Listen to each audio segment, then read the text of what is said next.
So Mickey, in the book, you use two terms, communication and conversation. How do you see the two as similar and how do you see them as different? Well, communication is actually any way that things connect to each other. So communication is really a term from architecture. And if you think of a hallway moving through a home, it is the source of communication of all the different rooms that touch that hallway. So communication is a very, very big subject for us. It's not simply, oh, did you say the things you wanted to say in a glib and slick way without uttering like and you know. It's about, are you causing connectivity? So anything that causes connectivity, we say, is an element of communication. A conversation is the particular human contribution to that kind of connectivity. Conversation is how we listen, how we interpret information, what kinds of actions that makes available or actually excludes. You know, our perception can exclude or open action. And then how we speak so that other people connect, cooperate, are smarter together than separately. So communication, anything that connects, conversation, how human beings contribute to the possibility of connection.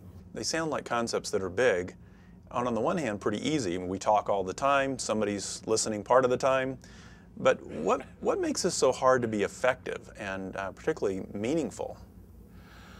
Well, I think if you look at the challenge in communication, I think there's several aspects to it. One of it is, as you say, it's a very ordinary topic. We're all doing it all the time. And anything that becomes that ordinary can also become trivialized. People take it for granted. They stop exploring it. They stop learning about it.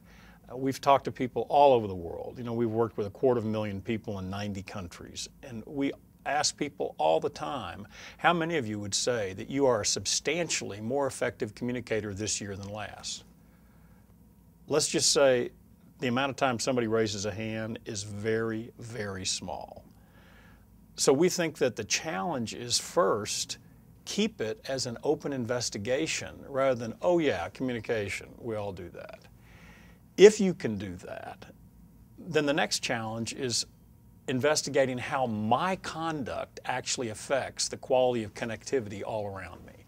How can I treat myself as a powerful leverage point for actually causing people to be smarter together than separately, causing co-creation, resolving conflict. There's so many things that people can look to themselves for, but we find in this thoughtless, ordinary view of communication, people tend to have an assumption that they're actually fine, but could you help me fix some of these other people around me?